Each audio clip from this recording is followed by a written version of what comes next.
In this video, we'll be looking at problem 4 of the January 2020 CXC Math exam. In part A, we're given the function f defined as f of x equals 2x plus 7 divided by 5. In part 1, we're asked to find the value of f of 4 plus f of negative 4. So let's start by finding f of 4.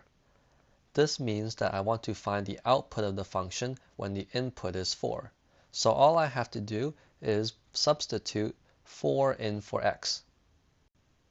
So f of 4 is 2 times 4 plus 7 divided by 5. Following the order of operations, we will first do 2 times 4. That gives me 8, and then I have plus 7 divided by 5. Adding the terms of the numerator together, we get 15 divided by 5, and this simplifies as just 3. Next, let's calculate f of negative 4. So we're trying to find the output of the function when I input negative 4. So again, I look at my function and I substitute in negative 4 for x. So f of negative 4 is 2 times negative 4 plus 7 divided by 5. Following the order of operations, we get negative 8 plus 7 divided by 5, which simplifies as negative 1/5.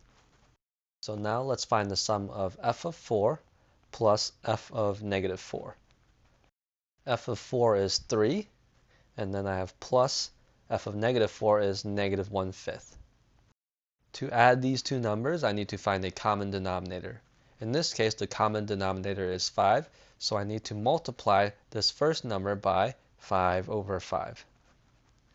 So this gives me 15 over 5, and then plus negative 1 over 5. Combining the numerators together, we have 15 minus 1 divided by 5, which gives me 14 over 5. And that's our final answer. In part 2, we first want to calculate the value of x for which f of x is equal to 9.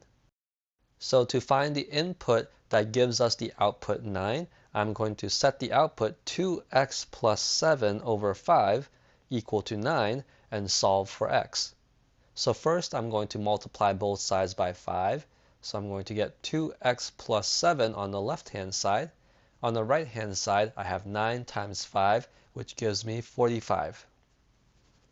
Then I'm going to subtract 7 from both sides. I get 2x is equal to 45 minus 7, which gives me 38. And then lastly, I'm going to divide both sides by 2. So I have x equals 38 divided by 2, or 19. So that is the input that gives me the output 9. In part B, we want to find the value of f inverse of 9. I know that if f of some input A is equal to some output B, then for the inverse function, f inverse of the output B gives me the input A. So what we know from our previous part is that f of 19 is equal to 9. So f inverse of that output, f inverse of 9, would give me the input, which is 19. So that's our answer. F inverse of 9 is 19. In part B, we are given a graph of two straight lines, L1 and L2. It tells us that the first line has x-intercept 4, 0, and y-intercept 0, 2. It also tells us that the second line has x-intercept 1.50 and y-intercept 0, negative 3. In the first part, we're asked to find the equation of the line L1. In general, there are two main ways we can write down the equation of a line. There's the slope-intercept form, where we write the line as y equals mx plus b, where m is the slope or the gradient of the line, and b is the y-intercept. Also, we can write the equation of the line in point-slope form, which is y minus y1 equals m times x minus x1. Again, m is the slope or the gradient of the line, and x1, y1 are the coordinates of one of the points on the line.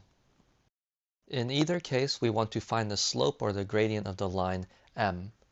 And to do that, we need 2 points on the line.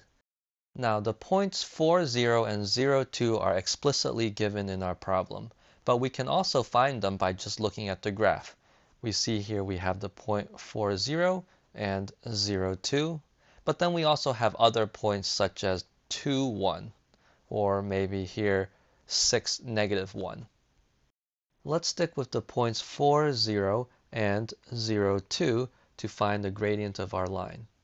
To find the slope or the gradient m, we do the change in your y values divided by change in your x values.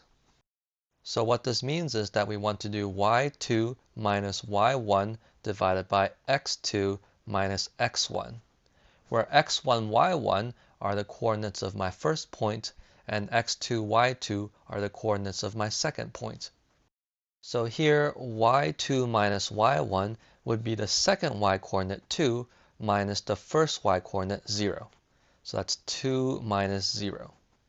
This is divided by x2 minus x1, which is the second x-coordinate, that's 0, minus the first x-coordinate, which is 4.